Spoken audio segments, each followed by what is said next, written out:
최강욱을 사면시켜서 복권시켜서 검찰총장으로 쓰는 거 가능하지. 그거는 없어질 검찰의 마지막 총장을 하는 거니까 어떤 역사적 의미로 자기가 결말을 짓겠다 하고 맡으면은 가능하지. 근데 아직은 몰라.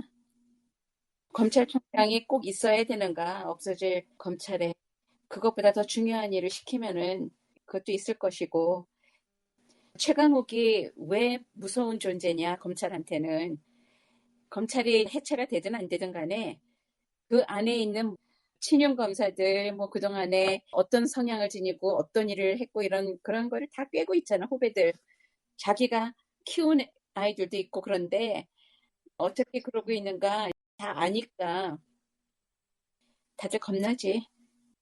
그래도 나라가 제대로 쓰려면 대대적으로 정말 상상도 못하는 어떤 인사가 일어나야 돼.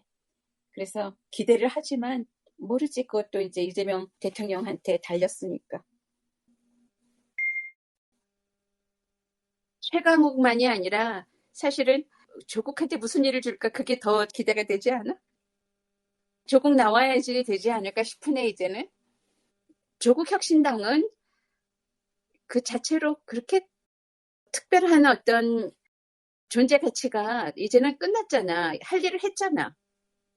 그러니까 이제 민주당하고 합치는 게 더 좋은 일일 것도 같고, 아니면은 비례 뭐 이런 여러 가지 있잖아. 방법이 같이 합치는 여러 가지 방법. 그래가지고 뭔지 모르지만 이재명은 민주당의 대통령이 아니라 모든 우리 대한민국 국민의 대통령이다라는 걸 보여줄 수 있는 그런 큰 발자국이지. 조국을 크게 쓰면 좋지. 그래서 그 다음에 누가 대통령을 꿈꾸든지 간에 같이 선의의 경쟁을 하면서 더 좋은 대통령을 만들어내면 그게 이재명이 할 수 있는 가장 훌륭한 일이거든. 가장 훌륭한 스승은 스승보다 더 훌륭한 제자를 만드는 거다. 그러니까 이재명이 대통령이 됐으니까 자기보다 더 훌륭한 다음 대통령을 만들 수 있는 그런 대통령이 되기를 꿈꾸면서 자꾸 키우고 기회를 주고 해야 되거든. 그런 의미에서 아주 통 크게, 그리고 자신감 있게 그렇게 하면 아마도 지금 당장은 사람들이 정치적으로 어쩌다 저쩌다 이런 말은 많을지 몰라도, 그래서 지지율도 떨어졌다 그러고 뭐 사람들이 그렇지만 그런 거는 아주 작은 몸살이야. 그런 거 무서워할 이재명 아니야. 그것보다 더 중요한 건 대한민국의 미래야. 당장 오늘 내일의 미래도 있지만 더 큰 미래, 내가 하던 일을 계속 이어나갈 그런 사람을 준비해야 되잖아. 그러니까 부산에다가 북극 항로를 꿈꾸며 이렇게 좀 뭔가 커다란 꿈, 자기가 하고 있는 5년 안에 이루어질 일이 아닌 것인데도 지금 시작 안 하면 늦는다. 그런 생각으로 일을 진행시키잖아. 그런 거 하고 같이 가는 거야.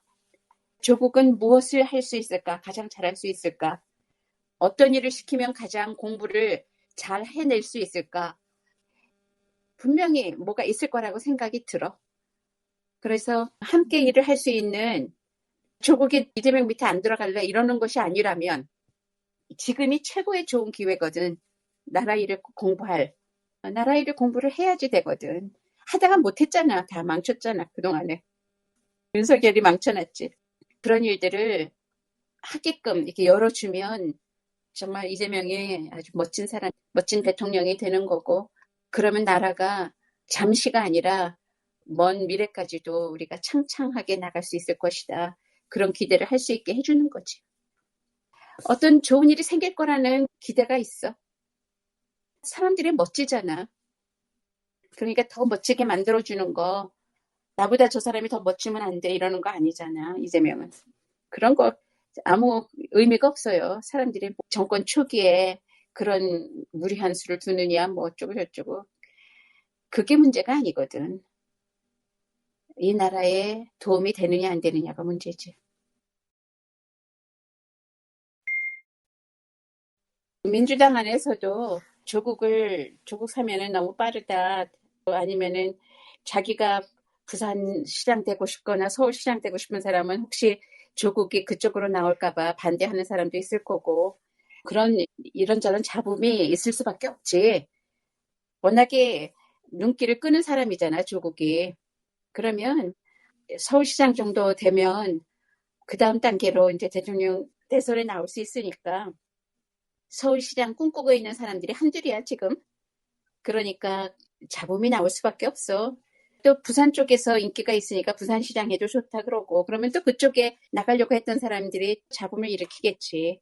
어디서나 그런 일은 생기는 거니까 그거는 국민들이 시민들이 결정을 하면 돼. 그거를 아예 사면시키지 말아라로 그렇게 하면은 안 되는 거지. 그건 옳지가 않은 행동들이지. 사면시켜주고 복원시켜주고 정정당당하게 선의의 경쟁을 해가지고 나라를 위해서 일들을 하면 돼요. 지금은 우리 국민들의 마음이 흐르는 곳이 어딘가, 민심이 뭘 원하는가, 이런 모든 것들이 나라의 운명을 좌우하는 거거든. 그러니까 그게 긍정적인 쪽으로, 그리고 힐링을 하는 쪽으로 이렇게 가는 게 중요한 거야. 그거를 비꼬고 막고 흐름을 막는 그런 사람들은 요주의 인물이다. 이렇게 하면 돼. 김건희가 포토라인에 서가지고 몇 마디 하는데 아무것도 아닌 사람, 저같이 아무것도 아닌 사람 일말을 만들기 위해서 얼마나 고심을 했을까.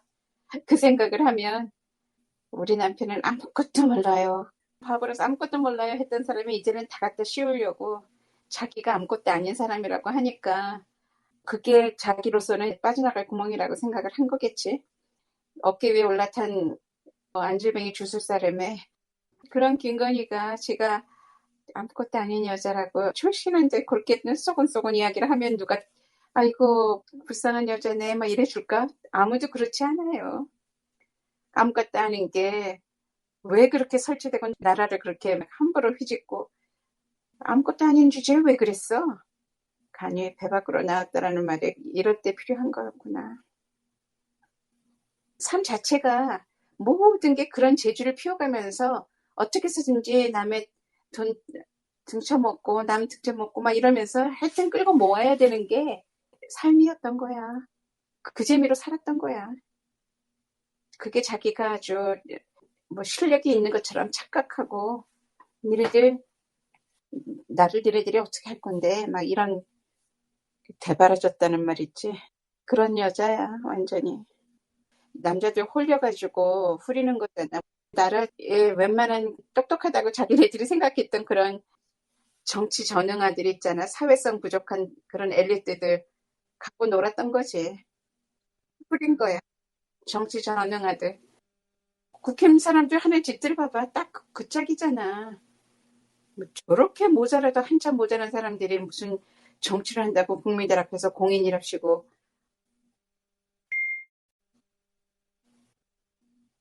아직도 윤석열한테 무슨 어떤 혜택을 입었는지 뭐 했는지 은혜를 입었는지 아직도 윤석열 쪽에 서가지고 어떻게 해서든지 뻗당기고 있는 그런 사람들을 보면 저들은 어쩌자는 거야. 지가 뾰족한 수가 있대. 구치소장 같은 사람들, 뭐 아주 이상한 사람들이 아직도 남아있네. 국힘들이야 다 그랬다 하더라도 지금 공무원으로 있는 사람들, 그런 사람들도 뭐가 터질 게 무서워서 캐비넷 다 협박받고 있구나. 무언의 협박을 받고 있구나. 상상이 안 가는 그런 종류의 사람들이 있다는 게 우리나라 같은 대한민국이라는 게 놀라운 거지. 그런 사람들을 상대를 해야 되는 나라의 한 귀퉁이에 그들이 있다는 거 또 무시는 못하잖아. 그게 보통 일이겠냐고 대통령 노릇하기 쉽지가 않아요. 그런 사람들까지도 다 보듬어야 된다는 건 그 보듬기 전에 야단치고 보듬어야지. 가르치고 수술을 해야 돼. 안 그러고는 고칠 수가 없어. 웬만해가지고는 안 고쳐지는 병들에 걸렸어. 한동훈도 지금 피의자로 소환될 거잖아. 그러니까 조용하지. 한동훈이 무슨 뭐 뾰족한 수가 있어. 지가 처음부터 윤석열하고 수십 년, 그러니까 십수년을 그렇게 김건희하고 같이 해먹은 사람인데 지가 빠져나갈 구멍이 있어. 나중에 가서 투표권도 없이 계엄 반대한다고 지가 설쳤지만 지가 모든 그런 중요한 자리에서 다 그쪽을 도왔잖아. 제일 웃기는 게 한덕수하고 같이 공동정권 하겠다고 나왔을 때가 제일로 그게 후회였지. 그러고도 지금 뻔뻔하게 그러고 있다는 게 웃기는 거야. 할 일 없어. 만약에 최강욱이 검찰총장 되면 아마 한동훈부터 잡을걸. 한동훈 옛날에 잡던 거 그거 보니까 시원하더라고. 한동훈 아무리 깐족대봤자 한마디로 너 그러니까 깐족이라고 이야기가 듣지 않냐 이 말이 한마디를 딱 하니까 아주 막 팔딱 뛰더라고. 말을 서로 대받아치는데 임자 만났다 싶더라고.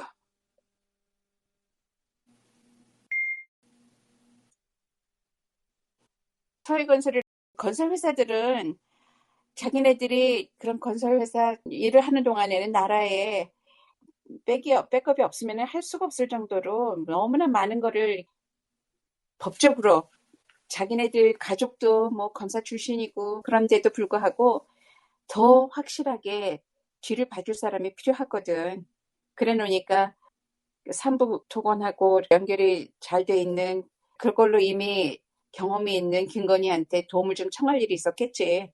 그래 놓으니까 서희건설에서 목걸이도 그렇고 뭐 이것저것 줄 많이 됐었겠지. 그런 거를 말이 나오자마자 폐쇄를 시키고 증거인멸에 들어갔다 이렇게 나온다는 말은 진짜 하수들이구나. 그런 식으로 안 하고도 감추고 숨기고 할 수 있을 정도로 프로급들은 없나. 그렇게 허술해? 뻔하잖아. 자수하는 거잖아, 그거. 어떻게 그런 식으로 대놓고서 문을 걸어 잠궈. 서희건설이 많이 해먹었나 봐, 그동안에. 산부가 없어지고 나서 서희가 그 자리를 산부가 차지했던 그런 특혜 자리를 서희가 다 차지하려고 김건희하고 이렇게 연을 맺고 가는 그런 중에 생겼던 일들이겠지. 여태까지 드러난 거 보니까 알만하겠더라고, 이 사람들 하는 짓들이. 얼마나 많은 부패를 일삼았으면 살짝 뉴스가 나오자마자 폐쇄를 해. 화들짝 놀라가지고. 그러니까 준비도 하나도 안 하고 사는 사람들이야. 아니, 김건희, 윤석열이 여기까지 될 정도가 됐는데도 준비 미리 안 했다라는 건 그거 참 웃기는 일이지. 그러고도 어떻게 그렇게 큰 회사를 만들었을까? 나라가 그만큼 허술했다.